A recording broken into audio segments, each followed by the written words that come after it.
aku yang paling menarik dari visual sampulnya adalah ada tulisan di belakangnya gitu. Jadi ada Art of Dakwah dan kamu belum serius dakwah kalau belum baca buku ini. Jadi kalian harus beli buku ini beneran. Ini recommended ya.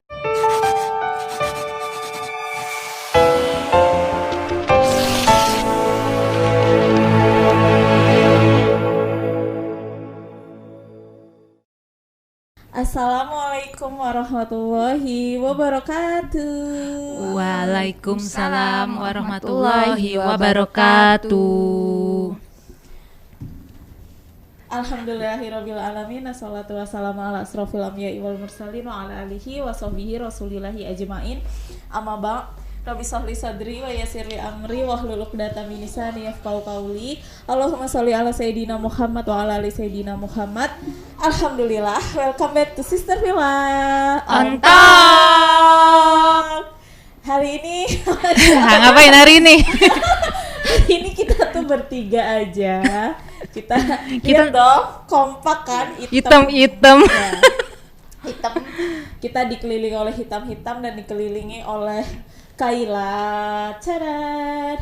Jangan lupa saksiin live kita sampai habis. Nanti di akhir acara jangan lupa review dan mention ke Taklim Cloud dan Sister Villa On Top.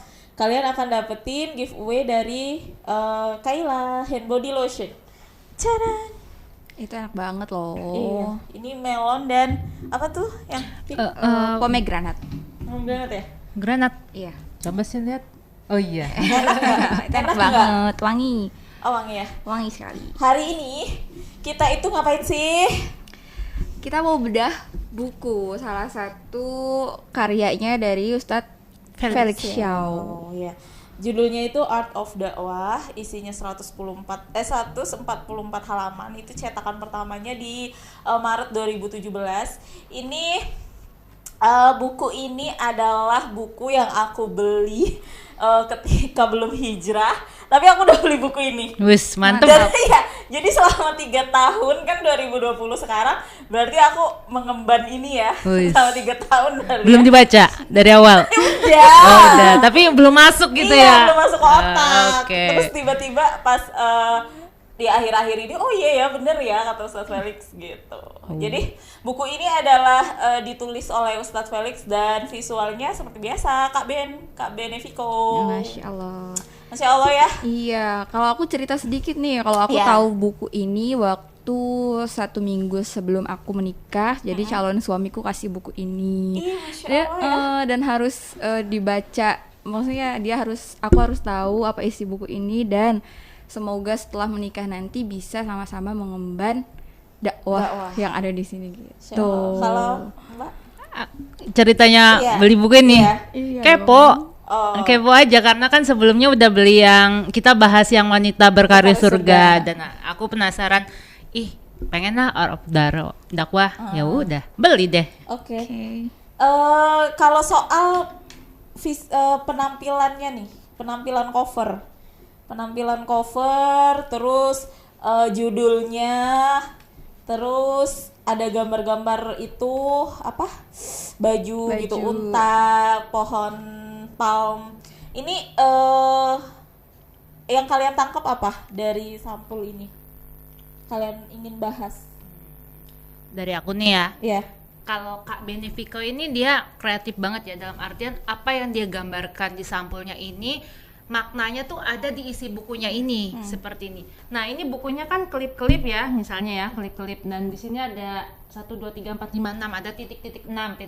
Nah, awalnya saya tuh apa sih titik-titik 6? Maksudnya apa? Terus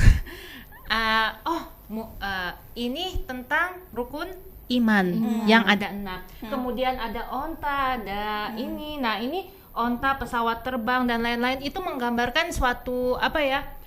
Caranya dulu tuh untuk menyebarkan dakwah tuh pakai onta atau kemudian menggambarkan sisi Arabnya, kemudian ada apa media sosial seperti itu. Intinya yang digambar ini ya ada di dalam buku ini. Seperti itu. Kalau Sister Ica? Iya, aku juga ngelihat di sini ada pohon kurma ya, ada jubah gitu kan, gamis kayak melihat bahwa dakwah itu muncul gitu kan di Mekah sana gitu ya, di Jazirah Arab. Karena Rasulullah sendiri kan tinggal di sana, jadi mungkin ini menceritakan tentang dari mana asalnya dakwah itu dan dari mana asalnya Islam itu. Gitu sih. Dari situ juga kan ada Al-Qur'an ya kan. Dan di dalamnya juga ada semua kan, isinya sama yang ada di cover ini. Aku yang paling menarik dari visual sampulnya adalah ada tulisan di belakangnya gitu. Jadi ada Art of Dakwah, dan kamu belum serius dakwah kalau belum baca buku ini. Jadi kalian harus beli buku ini beneran. Ini recommended ya, bagus banget. Nah, kalau yang soal titik-titik tadi, aku nemuin ini satu titik tuh ada 7. Kalau aku menafsirkannya perspektif aku sih ya, perspektif aku. Jadi terserah, ini pandangan aku aja. 7 di sini adalah kayak 7 penciptaan langit, 7 pintu neraka gitu nggak sih? Kalau menurut aku kan, jadi tergambar gitu ya, maksudnya sampai kepikiran gitu, Masya Allah ini. Sampai ke media sosial ya, karena di zaman sekarang itu nanti yang akan dibahas di buku ini ya, gimana cara dakwah yang kekinian gitu. Masya Allah ini bagus banget sih, dari tampilannya udah menarik. Sekarang ini masuknya ke benang merah per bab. Jadi bab pertama sampai ke 4 itu akan dibahas sama Sister Ica. Ya. Jadi di sini aku mau bahas 1 sampai 4 bab. Dimana dia isinya aku suka ya, karena dari 4 bab itu sebenarnya isinya sedikit gitu. Dia tuh langsung kena ke inti. Jadi buat kalian, termasuk aku yang nggak terlalu suka baca buku, ini membantu banget gitu, karena dia si per bab ini langsung ke isinya, langsung ke intinya, Mbak. Jadi bab 1-nya itu apa, bagaimana, siapa. Itu bakal lanjut sih sebenarnya ke bab 2 dan 3, 4 ya. Jadi di sini di bab pertama itu ada Islam, itu masalah Islam. Islam itu kan indah, ya kan. Di sini dibilang Islam itu menyeluruh dan mendalam. Jadi Islam itu apa? Islam itu kan agama yang selamat ya, agama yang udah disempurnakan gitu sama Allah, dan udah disempurnakan ada di surat Al-Maidah. Allah turunin surat Al-Maidah ayat 3 kalau nggak salah. Di situ coba teman-teman buka aja Qurannya ya. Islam itu agama yang selamat, Islam sudah mengatur semuanya. Jadi di Islam itu dari hal terkecil sampai yang terbesar itu udah diatur kalau di buku ini ya.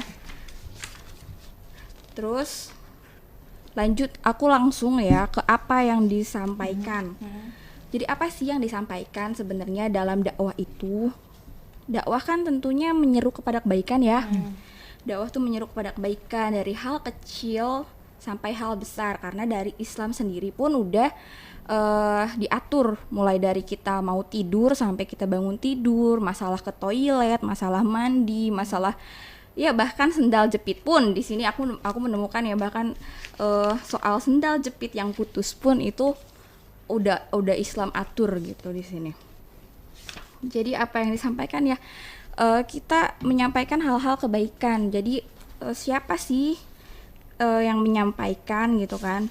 Siapa yang menyampaikan? Aku rasa dakwah semua orang bisa menyampaikan ya, karena dia kan menyeru kepada kebaikan dakwah itu. Jadi semua orang bisa melakukan itu menurutku.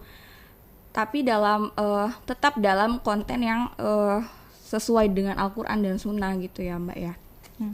Kayak gitu sih.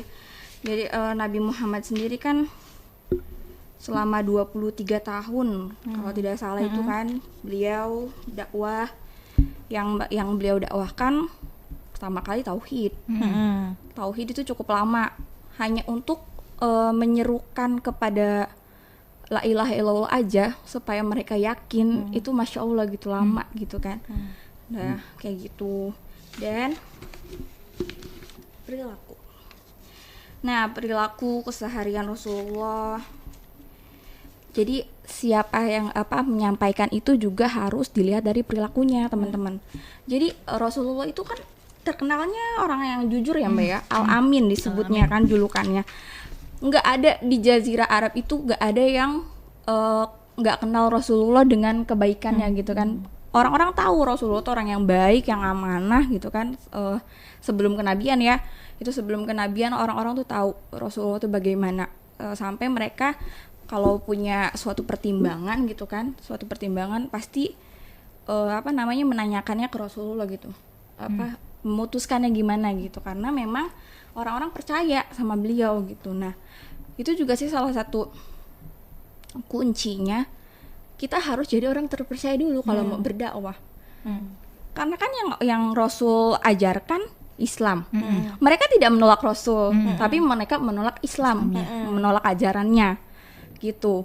Jadi untuk kita bisa menyerukan kepada kebaikan sama orang, ya kitanya harus jadi orang terpercaya dulu. Jadi orang tiba-tiba kita lo pakai kerudung dong gitu kan, kitanya nggak pakai kerudung ya apa gitu kan, mereka kan melihat visual kita gitu kan, fisik kita dulu gitu. Jadi kitanya harus benar-benar bebenah dulu ya nggak sih Mbak? Kita harus kasih contoh. Iya, harus contoh dulu. Sedang iya kan kalau misalnya melihat Rasulullah ya contohnya udah sangat baik sekali gitu kan, walaupun beliau belum diangkat menjadi rasul gitu kan, belum diangkat menjadi nabi.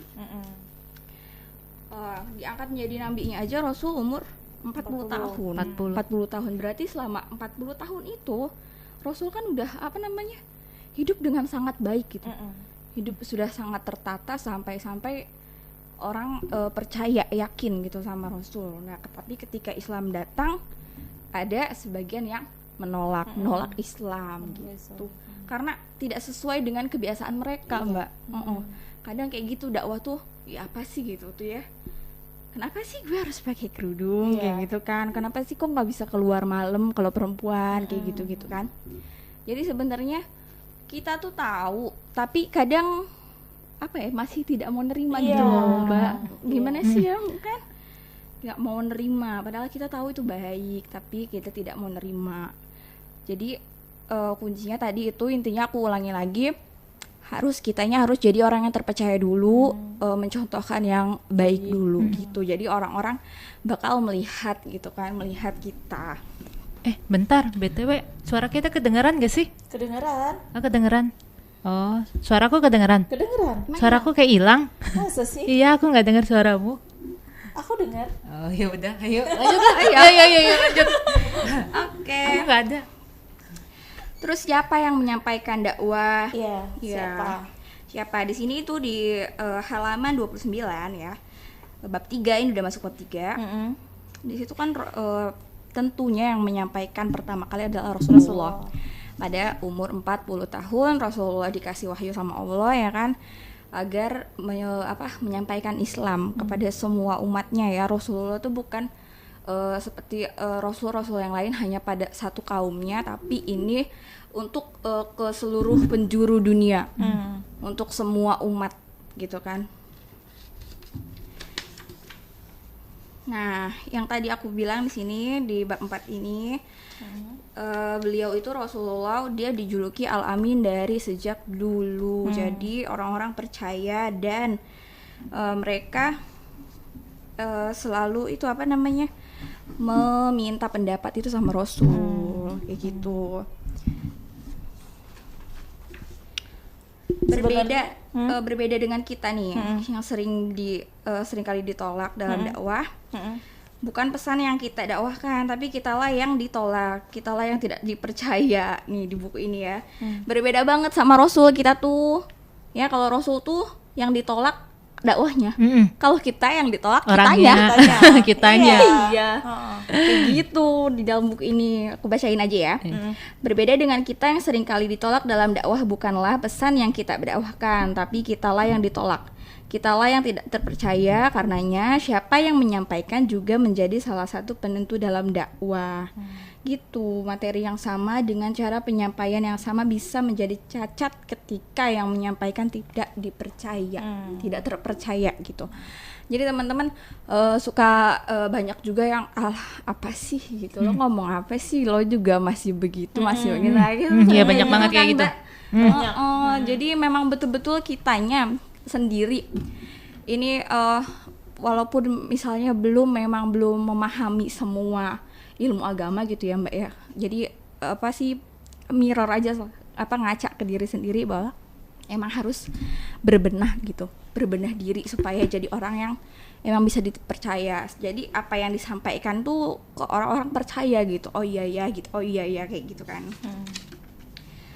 Terus bagaimana cara menyampaikan juga itu penting. Kalau menurutku kan di buku ini di bab 4, bagaimana cara menyampaikan dakwah itu. Cara menyampaikan itu kan jembatan yang menghubungkan antara pendakwah dengan yang didakwahi. Bisa jadi cara menyampaikan ini berbentuk pilihan bahasa, pilihan kata, atau pilihan waktu dan kondisi gitu.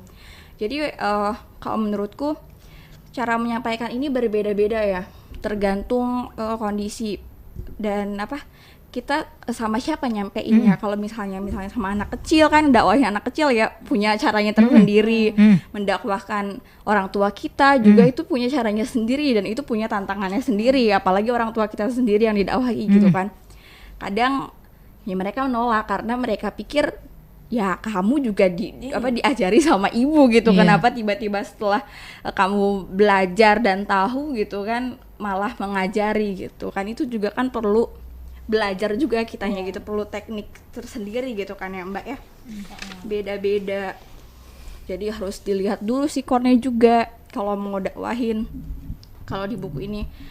Jadi kalau misalnya emang punya teman misalnya yang emang perlu didakwahi, dilihat dulu kondisi dianya gitu kan. Misalnya emang lagi mood apa enggak gitu kan. Jadi ya bener-bener dengan bahasa yang halus, jangan langsung menjudge kayak gitu sih kalau menurutku. Terus jangan juga tiba-tiba udah belajar bahasa Arab ngomongnya bahasa Arab ke temennya, ya orangnya nggak ngerti, nggak paham gitu kan, nggak paham gitu kan. Iya. Ya, jadi memang bener-bener ya udah pakai bahasa kalian aja, gimana misalnya kalian sama teman kalian bahasanya seperti apa, ya seperti itu aja gitu. Jadi inget ini nggak sih? Jadi inget kalau aku kan suka nyoba, maklum ya kalau orang baru belajar tuh kita akan suka nyoba gitu ya, kayak apa kabar Kak Kaifa haluka gitu. Nah aku suka pernah ngomong sama teman aku, anak aku tuh Ana dan dia antum gitu atau Aki, dan teman aku tuh nanya, maaf ya, Ana siapa ya? Aki siapa?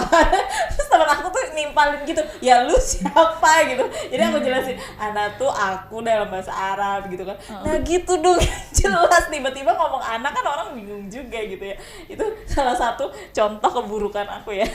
Iya, kadang kan gitu kan, sama sih.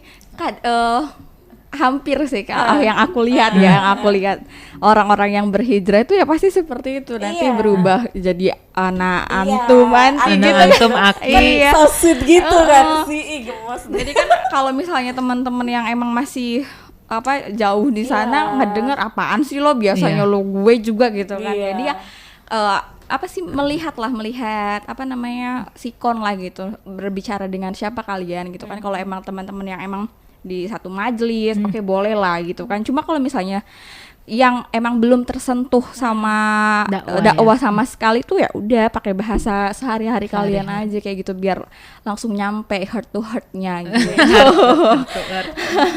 Iya sih. Iya kan? Tapi kalau udah biasa tuh jadi kadang kelepasan gitu. Aku kan maksudnya biar kita kebiasa nggak sih? Kita Ana gitu kan, cantik gitu, rasa cantik. Ana ya, anti ya. Masya Allah, ya coba deh. Ya gitu deh, maksudnya bagus gitu, Masya Allah. Ya kan bahasa Arab kan bahasa ini ya, Al-Quran, jadi pasti bagus. Iya, kita juga harus belajar sih ya sebenarnya gitu. Cuma ya sedikit-sedikit lah kita berproses ya. Terus siapa yang menyampaikan ini, latar belakangnya itu boleh dari mana aja gitu, siapa aja tuh boleh berdakwah gitu tuh. Karena misalnya kayak gini, aku nyuruh Mbak Mer sholat aja tuh itu udah menyerukan kebaikan kan. Nah itu udah disebut dakwah juga, berarti bukan yang dakwah tuh bukan yang keras, yang kayak gitu tuh malah mental gitu. Gitu sih. Jadi dakwah tuh nggak harus yang apa tuh ya, kayak ceramah gitu enggak. Jadi yang khutbah gitu ya. Yang ceramah lama tuh enggak. Sekarang kan udah udah zamannya canggih ya, dakwah bisa cuma lewat ketikan kita gitu kan di sosial media misalnya, walaupun kalau kita nggak berani ngomong gitu kan. Itu udah banyak juga kan di sosmed tuh, di IG apalagi akun-akun dakwah tuh yang cuma tulisan-tulisan doang banyak gitu, atau gambar atau ada apa ilustrasi ya namanya Mbak, ilustrasi kayak gitu kan. Anak zaman sekarang udah canggih gitu, Masya Allah banget gitu kan. Sekarang ngomong ingetin jangan lupa bismillah ya. Itu tuh udah ujaran kebaikan ya. Betul. Jadi itu kita aja nggak sengaja dakwah. kan baca gitu kan, jangan lupa bismillah. Bismillah. Gitu Iya, ya nggak betul, sih? betul Iya banget. kan? Itu tuh termasuk dakwah loh. Itu Kayak di itu ya boci tempatnya itu apa? beli makanan, Oh pas iya. kotaknya dibuka jangan lupa iya. bismillah. Itu Bocinya Teh Winda. sama Embul. Iya, Roti embul. panggang embul. Berarti bangga Masya embul. Masya Allah. Iya, sama di kaos-kaos. Sekarang kan anak-anak kecil tuh udah mulai diajarkan tuh, Masya Allah banget, banyak kaos-kaos dakwah yang misalnya jangan lupa sholat 5 waktu gitu, atau jangan lupa berdoa kepada orang tua kayak gitu kan. Itu bagus banget sih, maksudnya orang sudah berpikir ke depan supaya anak-anak tuh mulai dari sejak dini udah mulai tahu gitu tuh bahwa ini loh seruan dakwah tuh gitu, seruan kebaikan yang harus kita Emban. Iya, emban kita aja. Jadi kalau ditanya siapa yang menyampaikan ya kita semua. Iya, kita semua. Sebagai umat muslim ya. Kita semua. Karena memang Islam kan diturunkan itu untuk semua umat. Iya, Dan untuk semua berarti dakwahnya itu diemban oleh umatnya Nabi Muhammad, berbeda dengan yang sebelumnya. Iya. Jadi hanya tidak satu ada kaum. ya. Hanya untuk umat muslim. Masya Allah ya. Masya Allah banget kan. Tadi sampai bab 4 ya, bagaimana Bab cara 4. menyampaikan. Jadi cara menyampaikannya adalah dengan yang baik. Baik. Gitu. Dan contohkanlah yang baik dulu sebelum kita meminta orang untuk jadi baik gitu ya. Dakwahin diri sendiri dulu. Introspeksi dulu lah. Introspeksi dulu. Oke, kalau selanjutnya nih bab 5 sampai 7 aku. Ini akan aku bahas. Jadi yang pertama itu adalah mengapa harus berdakwah. Jadi gini, karena ini yang menulis Ustadz Felix, beliau sendiri bilang kalau tidak dengan dakwah, saya tidak kenal Islam. Dia tulis ada di sini. Jadi keindahan Islam sendiri itu tidak akan sampai gitu loh pada beliau, karena memang aku sendiri berubah gitu, maksudnya berubah menjadi kayak sekarang itu karena aku mencontoh gitu melakukan dakwah gitu kan. Dakwahnya simple, is just share posting kajian and you come join with Taklim Club. Terus kita langsung kayak mereka anak muda ya, tapi berpikiran untuk seperti itu gitu. Jadi dakwah itu ya bentuknya kan karena macam-macam. Jadi karena itulah sampainya ya karena umat muslim menyampaikan satu sama lain, itu bukan karena mereka egois, gue udah punya ilmu yang banyak, lo belum, jadi lo harus ikutan dakwah, bukan gitu. Karena dakwah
otomatis bentuk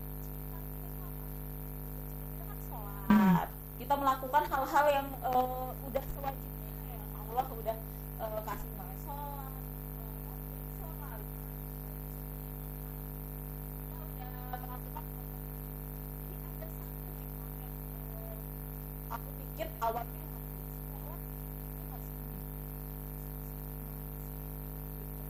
dalam hati aku ya, ini aku ngomongin sendiri itu udah segala buat apa gitu.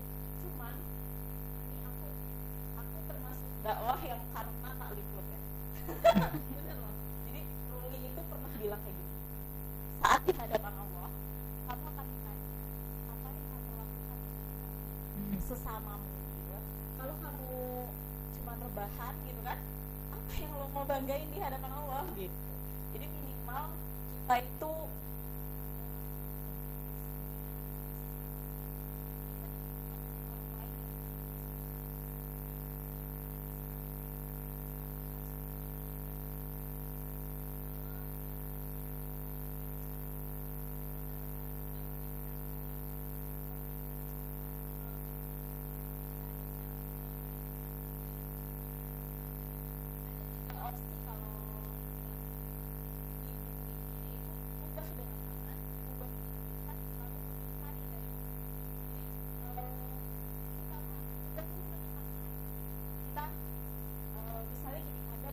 di jalan, taruhlah di pinggir gitu. Itu ubah dengan tangan. Tapi kalau kita udah nggak bisa melakukan hal yang seperti itu, kita coba dengan lisan. Misalnya, kok dia terus-terusan misalnya sampah ya? Aku mau sampah nih. Misalnya sampah. Oke lah, awalnya dia buang sampah sembarangan, kita bisa ambil. Itu tindakan dengan tangan. Kita bisa ambil. Tapi kalau terus-terusan, apa iya kita harus terus-terusan ambil gitu kan? Apa iya kita tidak mengingatkan dia alangkah baiknya kalau sampah dibuang di tempatnya, ya nggak sih? Jadi itu ubah dengan lisan. Cobalah ngomong pelan-pelan, kayak misalnya adik kita nggak sholat, dek sholat yuk gitu. Tapi kita juga harus sholat gitu. Harus mencontohkan ya. Contoh seperti yang Sister Ica udah omongin tadi gitu. Jadi kalau emang udah nggak bisa gitu, emang ini harus apa namanya di ininya mengingkarinya dengan hati gitu. Jadi kayak apa ya contohnya ya kalau mengingkari dengan hati apa Mbak? Kayaknya suatu perbuatan jahat tapi kita nggak bisa ngebela itu. Iya, kalau misalnya kita bela kita yang celaka misalnya gitu ya. Iya, kayak ada perampok mungkin. Iya benar-benar. Ya kalau pencurian kan, hey jangan mencuri gitu kan, nggak mungkin juga gitu kan. Kita dengan lisan gitu kan, dengan tindakan apa sih yang bisa kita lakuin untuk menghindari pencurian gitu kan? Lari. Iya juga. Benar-benar lari. Kalau kita itu membela melihat, diri. Iya itu membela diri ya. Oke. Kalau tata cara berdakwah ini yaitu tadi kalau Rasulullah itu tata caranya itu ada 3 ya. Beliau itu dengan lemah lembut. Ya. Ya enggak? Terus beliau itu enggak kayak kita ya. Kenapa? Kadang kan kita dongkol gitu kan sama adik kita ya nggak sih? Oh. Ya masih kan? ada dongkolnya. Enggak lemah lembut banget gitu. Misalnya dia sholat sih bilang gitu kan, nanti lah, gitu kan ya sih. Ya kita nggak bisa sih selembut itu gitu. Terus apalagi? Yang kedua itu aku lupa nih guys. Jadi yang kedua itu Dia ngumpulin itu. ini menyentuh wilayah politis menyentuh wilayah politis. Jadi kenapa yang aku lihat kenapa mungkin pada zamannya itu karena Rasulullah kan mengubahnya dari segi macam-macam ya, ekonomi gitu kan, perubahannya besar gitu, bentuknya peradaban. Jadi wajar kalau beliau masuknya ke arah-arah situ gitu. Terus apalagi yang diubah sama Rasulullah, yaitu fokus pada pemikiran, ya nggak? Karena pemikiran kita ini seperti yang kemarin Ustadz terus dibilang, kalau semua agama itu sama enggak gitu kan? Itu kan pola pikir orang ya. Padahal dia Islam, tapi pola pikirnya beda. Jadi kenapa Rasulullah mungkin fokus pada pemikiran ya karena setiap orang tuh punya pola pikir yang berbeda-beda. Karena Ustadz Rusdi kemarin bilang kayak gini. Kenapa? Apakah semua agama sama? Apakah orang yang tidak beragama Muslim akan masuk neraka jahanam? Ya.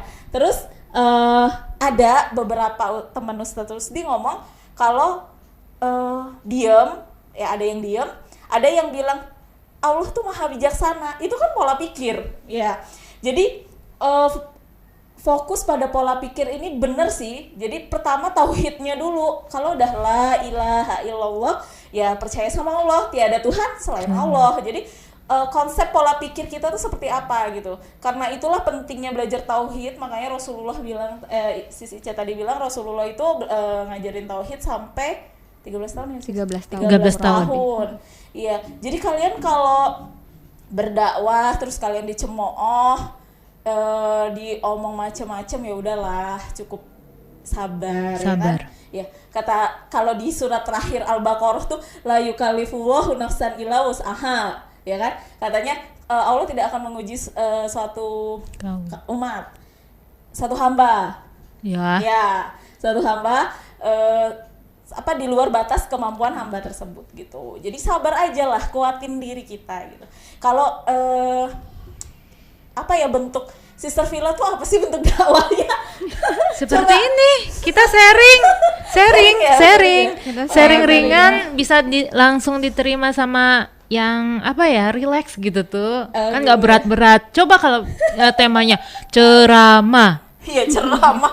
Sister Villa ceramah gitu ya. Oke, yang bab 7 itu adalah konsep, metode, dan uslub dakwah. Jadi uslub di sini adalah konteks dalam Islam. Jadi Islam kan diturunkan oleh Allah gitu kepada Nabi Muhammad melalui proses wahyu. Terus artinya ajaran Islam itu ya keseluruhannya berasal dari Allah gitu, dipengaruhi apapun dan siapapun gitu. Jadi gini, dakwah ini kita nggak boleh sembarangan juga gitu loh. Dakwah ini ya harus berdasarkan apa? Sunnah. Al-Quran, hadis gitu loh. Jadi nggak boleh kita menyampaikan juga sembarangan, karena kita salah menyampaikan, salah juga kita gitu kan. Nah, kalau metodenya, karena kita bicarain art of dakwah, jadi yang paling aku tangkap dari buku Art of Dakwah ini adalah metodenya, dia menyampaikan dakwahnya itu dengan visual art. Yang kebanyakan buku Al-Fatih Press itu ya dakwahnya dengan visual, meskipun dengan tulisan gitu, itu tidak membosankan ya nggak sih? Sis Ica sendiri bilang, aku tuh malas baca buku, cuman kalau ini gitu, kalau buku-bukunya Al-Fatih khususnya itu beliau suka. Karena apa? Karena ya itu cantik, visual warnanya tuh girly banget. Itu aku melihat di bagian belakang buku ini, metode mereka itu adalah membuat buku tampilan apapun yang ada di Al-Fatih itu tuh senada, selaras gitu loh. Di konsep sedemikian rupa oleh Ustadz Felix. Ini Masya Allah banget ya. Bahasanya tuh eye catching. Eye catching. Jadi sekali lihat, kok lucu ya, ada orangnya. Iya benar. Dan yang aku tangkap lagi adalah, yang paling penting adalah dia bilang kayak ini, konsep itu adalah rajanya. Ada nggak kalian? Ada. Konsep raja.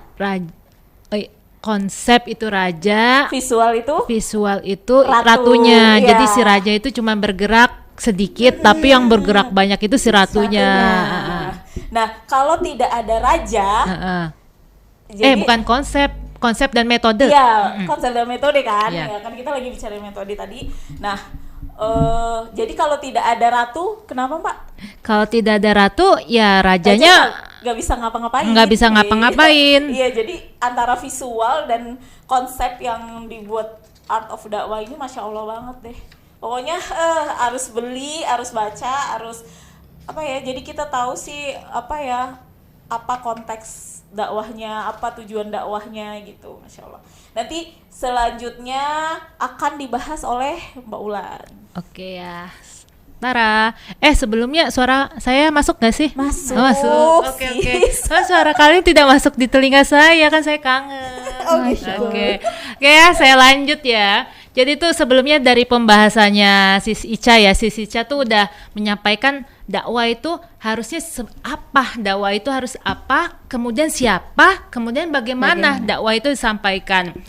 Kemudian dilengkapi lagi sama Sis Mary, mengapa sih kita harus berdakwah gitu? Apa benefitnya buat kita gitu? Dan itu udah dijawab. Kemudian, nah, udah mengapa, tata caranya harus seperti apa?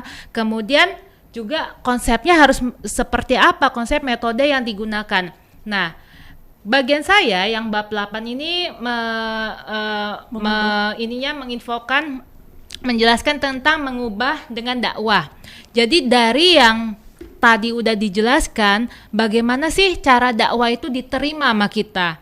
Nah, kita masuk ke bagian sistem otak.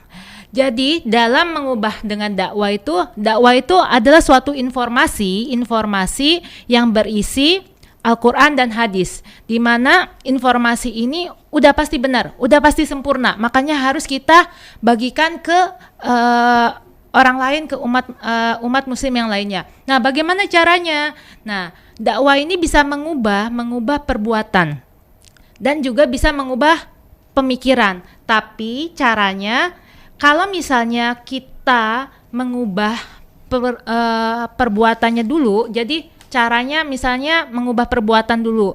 Biasanya dengan gini, saya ngambil contohnya gini aja. Misalnya ada anak kecil nih, biasanya suruh sholat, susah kan? Nah, biasanya dipaksa. Nah, orang tuanya bilang, kamu sholat dong, sholat. Nah, itu akhirnya si anaknya itu sholat, melakukan. Jadi itu adalah suatu perbuatan, tapi dengan paksaan. Awalnya ada paksaan, disuruh, kemudian dilakukan perbuatan, akhirnya terjadi pembiasaan. Si anak itu melakukan sholat, kemudian akhirnya masuk tuh ke otak cara berpikirnya, oh saya harus sholat. Karena kebiasaan, belum paham si anak usia 7-10 itu kenapa harus sholat gitu. Nah, berbeda kalau kita mengubahnya dari langsung pemikiran. Makanya yang untuk perbuatan itu, cara mengubah perbuatan tuh dilihat dari umur ya, bisa umur. Tapi kalau misalnya kita dipaksa seperti itu, oke, bisa saat itu, tapi nggak long lasting gitu, nggak long lasting. Kenapa? Karena itu pembiasaan, habit itu bisa iya bisa enggak, tergantung si mood si orangnya itu. Tapi beda kalau kita ngubahnya pemikiran. Misalnya ada suatu, kalau di sini di buku contoh ada sahabat Nabi, dia bilang gini, namanya siapa ini? Musnad ya. Dia ada seorang pemuda yang mendatangi Nabi, dia ingin dia berkata gini, wahai Rasulullah, izinkan aku berzina gitu. Terus sahabat-sahabat yang lainnya, hah apa? Kalau bahasa Mary-nya yang ekspres, apa? Nah, ini pemuda ini mengatakan ini dia nggak paham efek resiko dari si zina itu. Akhirnya Rasulullah, yang Mary udah bilang, Rasulullah selalu menyampaikan dengan lemah lembut. Sini kamu nak. Ditanya sama Rasulullah, kamu mau mamamu melakukan zina? Pemuda itu enggak. Terus kalau adekmu enggak. Terus kalau saudara perempuanmu enggak. Terus kalau anakmu enggak. Terus kalau bibimu enggak. Terus kenapa kamu mau berzina? Nah, kan mikir tuh. Akhirnya tembakan yang pertanyaan-pertanyaan itu membuat si pemuda itu berpikir yang akhirnya, baiklah saya enggak mau melakukan zina. Karena dia udah tahu zina itu enggak baik gitu. Karena emang dia dari dia sendiri juga nggak mau melakukan keluarganya itu dijinai seperti itu. Nah, itu konsep yang dipakai pemikiran. Jadi kalau mengubah dengan pemikiran ini sangat baik ya. Itu dia bisa long lasting, dalam artian udah paham banget kayak kita tauhid. Ya satu-satunya Allah gitu. Ini pemikiran kan, beda sama yang lain kan. Ya udah, apa yang terjadi, mau badai, mau banjir, mau apa, ya udah, la ilaha illallah, seperti itu. Bab 8 seperti itu ya, lebih ininya. Jadi metodenya dari sisi mengubah dakwah dengan cara bisa dari perbuatan atau dari cara pemikiran. Kemudian bab 9 dilanjutkan, mengapa sih dakwah itu harus visual. Nah, ini nih, kita targetnya bagaimana si audiens atau si yang menerima dakwah itu bisa memahami dakwah kita. Salah satunya memang balik lagi ke kerja otak ya. Kerja otak itu dia itu lebih seneng yang masuk tuh yang gambar, yang asik kayak tadi, kayak buku ini kan asik kan dilihat, padahal isinya mantep banget kan, isinya serius, isinya tauhid banget, padahal tapi dikemas dengan relax gitu. Nah ini jadi dengan mengapa dakwah harus visual? Kenapa? Karena informasi-informasi yang mau didakwakan itu harus bisa kena ke si audionya. Salah satu caranya yang sekarang lagi hits misalnya, ya udah harus visual. Visual digabung dengan tulisan dikit. Itu akan berbeda jika isinya tulisan semua. Kenapa? Karena kayak Sisi Ca paling males kan kalau ngelihat satu postingan isinya tulisan semua, satu buku isinya tulisan semua. Berbeda kalau ada gambarnya kan. Nah, betul itu banget. jadi pencernaan ke penangkapan ke otaknya tuh lebih lebih cepat gitu. Nah, kemudian kan tadi ada konten, ada konteks ya. Kalau konten saya bahas lagi itu isi, bener-bener intinya, kulitnya. Jadi yang mau didakwain itu apa? Yang mau didakwain adalah Al-Quran dan Sunnah. Nah, konteksnya yang dikemasnya itu ya tadi bisa secara visual seperti itu. Kemudian visual juga bisa membuat orang itu memilih dalam artian pada saat kita nonton YouTube atau lihat Instagram itu pasti banyak iklan. Nah, visual apa yang bisa membuat kita tertarik? Yang paling menarik, yang paling kena gitu ke kita. Ringan tapi kena dan itu akan diingat. Nah, itu salah satunya untuk mengapa harus si visual. Karena pernah dengar nggak sih jendela pengetahuan itu dari mata. Nah, mata. Jadi mata ini menangkap yang oke tuh gampang diingat. Gampang ingat kenapa? Ketika kita melihat sesuatu yang bagus banget, yang sesuai, otak kita memproses, akhirnya masuk ke bagian memori jangka panjang. Beda dengan hanya tulisan kayak koran gitu kan. Kita ngelihat tapi nggak masuk ke memori jangka panjang, ke memori jangka pendek yang hanya 3 jam atau lebih dari 3 jam itu lupa gitu. Keselandung gitu. Lupa gitu ya. Keselandung ya. Kayak gitu ya. Kemudian lanjut lagi ke bab 10 medan dakwah. Nah, tadi kan udah dakwanya harus dikemas seperti apa. Nah, ini targetnya apa nih medannya nih? Targetnya apa? Kalau medan berarti kita harus turun nih. Turun kemana nih? Turun karena zaman kita udah zaman internet, di mana-mana setiap orang itu pasti membawa ini, jarang yang nggak bawa seperti ini dan pasti ada kuotanya. Kalau nggak kuota pasti mati kutu. Nah, ini medannya kita tidak berdakwah secara seperti dulu ya, seperti Nabi Rasulullah kan dulu secara sharing, tatap muka atau kita lewat yang anak-anak milenial yang suka ini ya lewat sosial media, dimana sekarang udah tersedia banyak sosial media yang bisa dimanfaatkan untuk ajang dakwah. Kenapa? Karena di sosial media kalau kita nggak ikut berkontribusi, berpartisipasi atau meramaikan sosial media dengan dakwah, kalah dong yang lain-lain. Yang Gozul Fikri kan itu kan dia memberikan input informasi ke kaum muslim itu kan gencar banget ya, harus makanya dakwah juga harus sama, medianya juga media sosial media. Dan media sosial media ini juga harus benar-benar dilihat siapa aja yang nontonnya, view-nya. Nah, ini bisa dilihat ke dunia berubah kalau bab 11. kebanyakan yang megang sosial media itu anak umur berapa ya? 18 sampai 35 tahun lah. 35 tahunan. Nah, itu range-nya ya, demografinya. Nah, tapi dibelah lagi ternyata paling banyak perempuan yang di sosial media. Jadi bisa disimpulkan targetnya ya yang paling utama bisa ditembaknya si para wanitanya. Memang benar wanita ini salah satu kunci keberhasilan ya. Salah satu wanitanya rusak ya semuanya rusak gitu. Jadi cara ampuh untuk menurunkan peradaban, merusak peradaban yang merusak si perempuannya dulu, wanitanya dulu.